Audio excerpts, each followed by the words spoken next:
everyone, welcome to UG NFIS examination by the 24/7 and I have come up with one another university जिसका नाम है Baba Saheb Bhimrao Ambedkar university which is of Lucknow. So बहुत सारे ऐसे बच्चे होंगे आप में से जो लखनऊ के साइड के होंगे एंड दे वांट कि उन्हें बीकॉम करना है या BLLB करना है, राइट, या फिर उन्हें बीटेक की मल्टीपल स्ट्रीम्स में से कोई एक परफेक्ट स्ट्रीम करना है. तो यहाँ पे आपके पास बहुत सारे ऑप्शंस हो जाते हैं, वो मैं आपको दिखा दूंगी. सो आपकी ये जो यूनिवर्सिटी है इसके भी रजिस्ट्रेशन स्टार्ट हो चुके हैं 4 जुलाई से. मैं यहाँ पे आपको दिखा देती हूँ. अगर आपको रजिस्ट्रेशन के लिए जाना है तो सीधे आप गूगल पर सर्च पे भी डाल सकते हो BBAU लखनऊ एडमिशंस UG. ठीक है, अब आपको यहाँ पे नंबर ऑफ लिंक्स दिए गए हैं. आपको पब्लिक नोटिस पर जाना है. When you will go to public notice you will get to know कि यहाँ पर देखिए आपकी ये जो रजिस्ट्रेशन है वो 30 जुलाई तक चलेंगे, राइट. ऑल्दो देखो आपको क्या करना होता है, रजिस्ट्रेशन करना होता है, अपने प्रोग्राम सेलेक्ट करने होते हैं और पेमेंट करना होता है, राइट. सो अभी अगर आप क्लियरली देखोगे यहाँ पे इन्होंने नीचे लिखा हुआ है कि कैंडिडेट अभी अपने प्रोग्राम लॉक नहीं कर पाएंगे, वो CUET रिजल्ट आने के बाद ही होगा. तो प्रोग्राम का सिलेक्शन जो है वो आपको CUET के रिजल्ट आने के बाद करना है, जो कि बोला गया है कि लगभग 15 जुलाई से 18 जुलाई के बीच में आ जाएगा, राइट. नाउ अगर आप में से कोई बच्चा अनरिजर्व कैटेगरी से है, EWS से है या OBC से है तो उसको 200 रुपए देने हैं. अगर आप SC ST से बिलोंग करते हो तो आपको 100 रुपए ही देने हैं वो रजिस्ट्रेशन. ठीक है ना, वो भी रजिस्ट्रेशन आपका जो पेमेंट है वो एकदम लास्ट प्रोसेस में होगा जब आप प्रोग्राम सिलेक्शन कर चुके होगे तो. सो ये this is something which is really very important. और अगर आप में से कोई भी बच्चा ऐसा है जिसको ढूंढने में प्रॉब्लम हो रही है कि वो कहाँ से जाए अपने एडमिशन्स के लिए, तो ये आपको यहाँ पर एक लिंक दिया गया है. इस लिंक को अपनी कॉपी में नोट कर लीजिए या इस पब्लिक नोटिस को अपने पास जरूर से जरूर रखिए. हम डिस्क्रिप्शन बॉक्स में आपको पब्लिक नोटिस भी प्रोवाइड कर देंगे. सो इस लिंक के थ्रू भी आप डायरेक्टली एडमिशन के लिए जा सकते हो, राइट. तो अभी हम एडमिशन प्रोसेस पूरी तरीके से स्टेप बाय स्टेप यहाँ पर कंप्लीट करेंगे कि किस तरीके से आपको अपना रजिस्ट्रेशन फिल करना है. लेकिन उससे पहले मैं आपको ये तो बता दूं कि क्या आप इस यूनिवर्सिटी के लिए एप्लीकेबल हो या नहीं हो, या आप जिस कोर्सेज को चाहते हो वो इस यूनिवर्सिटी में है या नहीं है, राइट. सो उसके लिए कुछ आपको करना नहीं होता, सीधे आपको जाना होता है cuet.summer.ac.in पर, राइट. cuet.summer.ac.in पे जाओगे, ये प्रीफेस दिखाई देगा, यूनिवर्सिटीज पे जाओगे और फिर BBAU के लिए चले जाना.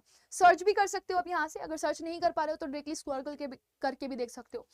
जैसे ही आप इस पे जाओगे BBAU पे तो आपको यहाँ पर नंबर ऑफ कोर्सेज प्रोवाइड कर देगा. अब देखो यहाँ पे नंबर ऑफ कोर्सेज के साथ सब कुछ लिखा हुआ है कि कौन सा डिग्री आपको मिलेगा, कौन सा कोर्स ऑफर किया जा रहा है, CUET में आपने कौन कौन से सब्जेक्ट लिए होने चाहिए, साथ ही साथ में आपके 12th में कितने परसेंटेज होने चाहिए, और रिमार्क्स भी इन्होंने दिए हुए हैं कि कहाँ पे वो आपको मिलेगा. जैसे सबसे पहला मैं यहाँ पर एक कोर्स पढ़ करके बताती हूँ आपको. BSc और MSc का इंटीग्रेटेड प्रोग्राम ये आपको प्रोवाइड कर रहे हैं बेसिक साइंस में, राइट. इसके लिए आपको एक लैंग्वेज चाहिए, साथ ही साथ में आपको सेक्शन 2 या तो सेक्शन 3 चाहिए, राइट. सेक्शन 2 में आप कोई भी तीन सब्जेक्ट सेलेक्ट कर सकते हो, जिनके लिए ऑप्शंस में बायोलॉजी, केमिस्ट्री, मैथमेटिक्स या फिर फिजिक्स में से कोई ऑप्शंस आपको दिए गए. तो इनमें से जो भी चूज करना हो आपको कर सकते हो, या तो PCM या तो PCB, राइट. आपके पास 12th में 50% मार्क्स होने चाहिए अगर आप एक अनरिजर्व कैटेगरी से बिलोंग करते हो तो. अनरिजर्व कैटेगरी EWS और एक और कैटेगरी आपकी आती है जो कि OBC कहलाती है. SC ST और PWBD से हो आप तो 45% आपको मार्क्स चाहिए. ये आपको मेन कैंपस में मिल जाएगा, राइट. अगर आप BSc करना चाहते हैं जियोलॉजी से, BA पब्लिक एडमिनिस्ट्रेशन से करना चाहते हैं तो आपके पास ऑप्शंस अवेलेबल हैं. आप BSc के देख सकते हैं नंबर ऑफ ऑप्शंस अवेलेबल हैं. BVOC का इन्होंने कोर्स प्रोवाइड किया हुआ है आपको. BCom ऑनर्स प्रोवाइड कर रहे हैं. आपको यहाँ पर सिर्फ लैंग्वेज और जनरल टेस्ट से BCom ऑनर्स करने के लिए मिल सकता है. बस ये है कि 50% मार्क्स अगर आप जनरल कैटेगरी से हैं, EWS से हैं या OBC से हैं. SC ST या PWBD से हैं तो 45% मार्क्स आपको चाहिए. BBA भी यहाँ पर आपको प्रोवाइड करवाया जा रहा है. यहाँ पे आपको BBA के लिए मैथ्स की जरूरत नहीं है, लैंग्वेज और GT से आपका काम चल जाएगा. BLLB आपको यहाँ पर मिल रहा है, ठीक है. और साथ ही साथ में आपको डिप्लोमा कोर्स भी यहाँ पर प्रोवाइड किया जा रहा है. BA के कम कोर्सेज ऑल्दो यहाँ इस यूनिवर्सिटी में है, लेकिन फिर भी अगर आप देखेंगे तो BSc के काफी सारे कोर्सेज आपको मिल जाएंगे. BCom प्रोग्राम और BCom ऑनर्स दोनों ही आपको यहाँ पे मिल जाते हैं, वो भी लैंग्वेज और GT से, राइट. ऐसे ही आपको BCA भी यहाँ पर मिल जाता है, कंप्यूटर एप्लीकेशंस वाला. डिप्लोमा के भी कोर्सेज आपको नंबर ऑफ देखने के लिए मिल सकते हैं. सबसे ज्यादा BTech के कोर्सेज आपको यहाँ पर मिल जाएंगे. अगर आप सिविल इंजीनियरिंग में जाना चाह रहे हो, कंप्यूटर इंजीनियरिंग में जाना चाह रहे हो, इलेक्ट्रिकल इंजीनियरिंग में जाना चाह रहे हो, मैकेनिकल इंजीनियरिंग में जाना चाह रहे हो, और लेटरल एंट्रीज के लिए भी अगर आप जाना चाहते हो किसी भी, जैसे कि आप देखो यहाँ पे सिविल इंजीनियरिंग लेटरल एंट्री लिए भी जाना चाहते हो तो वो भी आपके पास यहाँ पर अवेलेबल है. अब अगर आप देखेंगे मैक्सिमम कोर्सेज में लैंग्वेज प्लस आपके PCM आपके पास होनी चाहिए, ये इन्होंने यहाँ पर डिमांड करी हुई है, राइट। तो ये सारे कोर्सेज हैं जो आपको CUET के थ्रू इस यूनिवर्सिटी में प्रोवाइड करवाए जा रहे हैं, राइट। तो अब बात आती है कि मैम मैंने CUET का फॉर्म भी फिल किया हुआ है, मैंने ये यूनिवर्सिटी नहीं डाली है, लेकिन मैं अलग से रजिस्ट्रेशन करना चाहता हूँ, तो क्या मैं कर सकता हूँ?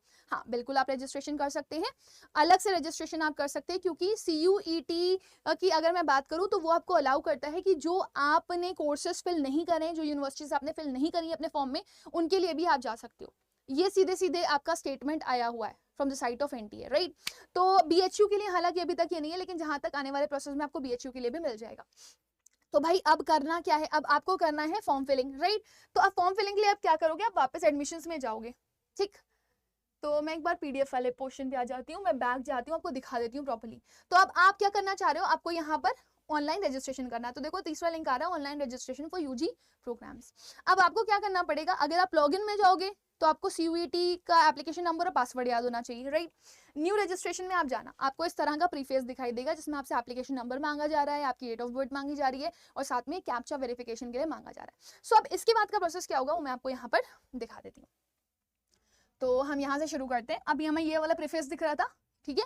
आपने क्या किया, आपने एप्लीकेशन नंबर डाला अपना, और एप्लीकेशन नंबर के साथ साथ अपना जो भी वेरिफिकेशन वगैरह था वो आपने कर लिया। तो वेरिफिकेशन के लिए आपकी जो ईमेल आईडी है, ठीक है, जो आपने वहां पर दे रखी है, उस पे रजिस्टर्ड ईमेल आईडी पर आपके पास एक OTP आएगा, आपको वो OTP क्या करना है, फिल करना है, राइट। OTP यहाँ पर आप डालोगे तो उसके बाद आपसे बोलेगा ये आपको पासवर्ड जनरेट करना है। तो पासवर्ड कैसे जनरेट करोगे आप, आपके पास लेटर होना चाहिए, आपके पास नंबर होना चाहिए, और आपके पास एक सिंबल होना चाहिए। लेटर में जो पहला लेटर होगा वो आपका कैपिटल रहेगा। कंफर्म भी इसको आप कर देंगे, फिर अगेन कैप्चा डालेंगे और फिर सबमिट कर देंगे। जब आप सबमिट करेंगे ना, तो फिर आपके पास इस तरह का एक ऑप्शन शो करेगा कि आप कंप्लीट कर लो अपनी प्रोफाइल, ठीक है, जिसमें आपका नेम और आपकी ईमेल आईडी और आपका जो एप्लीकेशन नंबर है CUET का वो सब शो करेगा कि हाँ ये बंदा इसके लिए जा सकता है, राइट। अच्छा कई बार क्या होता है ना, आप सबमिट कर रहे होते हो, ओटीपी ही नहीं आ रहा होता आपकी मेल पर, तो थोड़ा सा वेट कर लेना, इंतजार कर लेना, बार बार मत सबमिट करना, वरना कई सारे OTPs आ जाते हैं, फिर आप डालते रहोगे OTPs और वो बार बार आता रहेगा। तो जितनी कोशिश करना कि वेट कर लो, वेट बहुत जरूरी होता है, क्योंकि जितनी देर में आप वेट करते नहीं हो, पेशेंस होता नहीं है आपके पास, जितनी देर में आप दूसरी बार सबमिट करते हो तो फिर दूसरा OTP जनरेट होने में प्रॉब्लम हो जाती है। तो इसको थोड़ा पेशेंस के साथ करना। अच्छा फिर इसके बाद अब आपके पास यहाँ पर 3 ऑप्शन है, profile, select programme, my payments. तो आपको किस पे जाना है, प्रोफाइल पे जाना है। अभी प्रोग्राम का नहीं है, मैंने आपको पढ़ाया था, प्रोग्राम आपका CUET के रिजल्ट आने के बाद होगा, राइट। उसके बाद पेमेंट का ऑप्शन आएगा, तो आपको प्रोफाइल पे जाना है। प्रोफाइल पे आप क्लिक करोगे, तो जैसे ही प्रोफाइल पे क्लिक करोगे आपको यहाँ पर कुछ चीजें दिखाएगा, कुछ चीजें जो आपको ये डार्क कलर्स में दिखाई दे रही है उनको आप चेंज नहीं कर सकते, जैसे कि आपका डेट ऑफ बर्थ, ठीक है ना, आप चेंज नहीं कर सकते, और आपका रजिस्टर्ड ईमेल आप चेंज नहीं कर सकते, अपना रजिस्टर्ड मोबाइल नंबर आप चेंज नहीं कर सकते। यहाँ पे आप अपना नेम चेंज कर सकते हो, ठीक है, अपनी मैरिटल स्टेटस चेंज कर सकते हो, अपनी कैटेगरी चेंज कर सकते हो, आपसे ऑल्टरनेट ईमेल मांगेगा, वो ऑल्टरनेट ईमेल के साथ साथ ऑल्टरनेट नंबर भी मांगेगा, तो वो सब आपको फिल करना पड़ेगा, राइट। सिमिलरली आपका ब्लड ग्रुप आपसे पूछ सकता है, आप कहाँ के रहने वाले हैं ये आपसे पूछ सकता है, ये सारी चीजें आपको क्या करनी पड़ेंगी, फिल करनी पड़ेंगी ना। जब आप फिल कर लेंगे, ब्लड ग्रुप फिल कर लिया, रिलीजन फिल कर लिया, ID प्रूफ में क्या देने वाले हो वो फिल कर लिया, सिटीजन ऑफ इंडिया हो कि नहीं हो वो फिल कर दिया। यहाँ पे ID प्रूफ का नंबर मांगेगा, मतलब जो भी आप ID डाल रहे हो, सपोज अगर आप आधार कार्ड डाल रहे हो तो आधार कार्ड का जो भी नंबर है वो आपको यहाँ पर फिल करना पड़ेगा। फिर उसके बाद आपसे मम्मी की डिटेल्स, पापा की डिटेल्स पूरी मांगेगा, राइट। तो भैया अगर कोई कैटेगरी से बिलोंग करता है तो वो उसने जो भी सर्टिफिकेट वगैरह बनवाया हुआ है, राइट, उसी के हिसाब से आप अपनी मदर की इनकम और वो जो ऑक्यूपेशन है वो आप डालोगे, राइट, चाहे वो पापा की ही क्यों ना, क्योंकि फैमिली इनकम यहाँ पर मैटर करती है। फिर जैसे मम्मी की इन्फॉर्मेशन पूरी फिल करनी है, आप देख भी सकते हो मम्मी की इन्फॉर्मेशन में मम्मी का नाम क्या है, क्वालिफिकेशन क्या है, कहाँ जॉब करती हैं, सैलरी क्या है ना, ये सारी चीजें आपसे मांगी जाएंगी। पापा के लिए भी सेम चीजें मांगी जाएंगी, उनका नंबर भी मांगा जाएगा, तो वो सारी चीजें आप फीड कर दिएगा। फिर आपसे कैटेगरी और कोटा के बारे में पूछेगा, ठीक है, कि आप किस कैटेगरी से बिलोंग करते हो, ये है या नहीं है। जो आपको लगे नहीं है आपके पास, आप नॉट एप्लीकेबल लगा देना, जो आपके पास है उसमें आप यस लिखोगे, और जब आप यस लिखोगे तो आपको डॉक्यूमेंट अपलोड करना पड़ेगा, ठीक है। तो ये एक बार आपने जब कर दिया तो फिर आपसे एड्रेस की डिमांड करता है। एड्रेस 2 होते हैं, करस्पॉन्डेंस एड्रेस और एक होता है परमानेंट एड्रेस। करस्पॉन्डेंस एड्रेस में आप वो एड्रेस डालते हो जहाँ पे आप करेंटली अभी रह रहे हो, और परमानेंट एड्रेस आपका वो एड्रेस होता है जहाँ पे आप पहले रहते थे, जो आपका फिक्स्ड एक घर है, मतलब जो आपका एक्चुअल घर है, ना वो रेंटेड है, ना वो अभी अभी आप शिफ्ट हुए हो, ऐसा कुछ भी नहीं है। है ना। तो ये जनरली उनके साथ होता है जिनके मम्मी पापा लोग जॉब में होते हैं, उनका ट्रांसफर होता रहता है, या कभी कभी आप भी शिफ्ट कर जाते हो, किसी और पर्टिकुलर जगह पर रह रहे हो, किसी टाउन में रह रहे हो आप और फिर आप सिटी में शिफ्ट करना चाहते हो, तो उसमें इश्यूज आते हैं, ठीक है। और अगर आपका करस्पॉन्डेंस और परमानेंट एड्रेस सेम है तो भाई जो करस्पॉन्डेंस एड्रेस लिखना परमानेंट एड्रेस में टिक कर देना, वो एज इट इज कॉपी हो जाएगा। उसके बाद आपने सेव और नेक्स्ट करना है।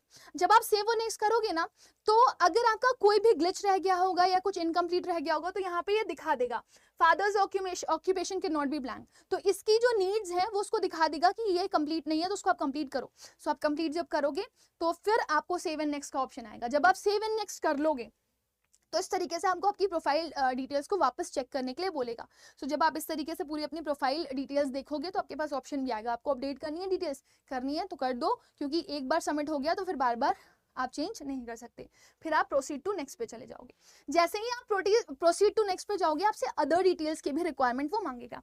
अब अदर डिटेल्स में आपसे पूछता है कि आपको किसी तरह की कोई इलनेस तो नहीं, अगर आपके अंदर कोई इलनेस है, जैसे अगर आपको किसी तरह की कोई प्रॉब्लम है, आप एस्थमा के पेशेंट हो, है ना, या फिर आपको साइटिका है या कोई भी एनी अदर प्रॉब्लम है, यस अगर है तो हाँ, तो वो किस टाइप की इलनेस है ये भी मांगता है, ठीक। फिर उसके बाद आपका एकेडमिक बैंक ऑफ क्रेडिट्स पूछता है, अगर आपको थोड़ी और इन्फॉर्मेशन चाहिए इस पे तो क्लिक करके देख सकते हो, वरना जरूरी नहीं है, आप ब्लैंक भी छोड़ सकते हो, दिस इज नॉट मैंडेटरी।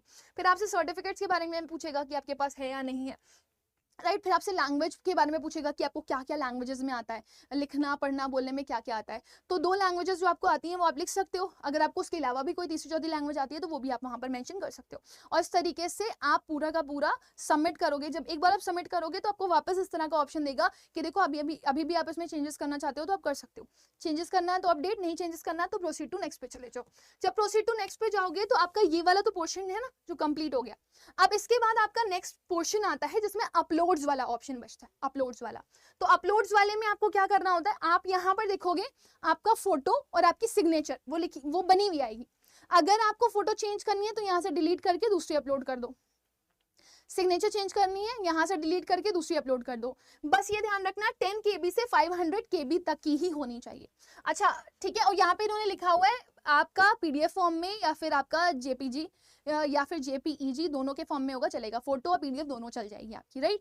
आपके पास जो भी ID प्रूफ वगैरह आपने जो बोला था, या फिर आपके पास जो कास्ट सर्टिफिकेट्स वगैरह आपने बोले थे, जैसे ID प्रूफ, इनकम सर्टिफिकेट, है ना, CUET का एडमिट कार्ड, ये सारी चीजें जो भी उन्होंने मांगी हुई है ये सब आपको यहाँ पर अपलोड करनी पड़ेंगी, और उसके लिए आपका 10 KB to 500 KB के बीच में ही होना चाहिए। अब आप आगे प्रोसेस करेंगे तो यहाँ पे लिख करके आ जाएगा कि आपका जो फॉर्म है वो सक्सेसफुली सबमिट हो गया है, रजिस्ट्रेशन पार्ट आपका कंप्लीट हो गया है, प्रोफाइल पार्ट आपका कंप्लीट हो गया है। अब आपको प्रोग्राम सिलेक्ट करने हैं। सो जब आप प्रोग्राम सिलेक्शन के लिए जाओगे, आप अप्लाई नाउ पे बार बार क्लिक करते रहोगे, आपको कुछ नहीं शो करेगा। अगर आप अप्लाई नाउ पे जाना चाहते हो तो इसके लिए आपको वेट करना है रिजल्ट का। सो जब CUET का रिजल्ट आएगा तब आपके पास प्रोग्राम सिलेक्शन के ऑप्शंस ओपन हो जाएंगे। सो यहाँ तक आपको पूरा प्रोसेस करना है। अगर इसके बाद भी अगर आपको किसी तरह की कोई प्रॉब्लम आती है तो वो आप आफ्टर दी वीडियो हमसे कमेंट सेक्शन में पूछ लो। अब इस सेशन को मैं यहाँ पर एंड कर रही हूँ। आई होप कि आप लोगों को अच्छे से जो रजिस्ट्रेशन है वो समझ में आ गया होगा किस तरह से करना है। और मैं आपको एक मेल ID भी दे देती हूँ, अगर आपको किसी भी तरह का कोई कन्फ्यूजन हो। So will try to connect you, क्योंकि बहुत सारे बच्चों के मेल आते हैं, बट विल ट्राई कि हम आपके साथ कनेक्ट करने की कोशिश करें।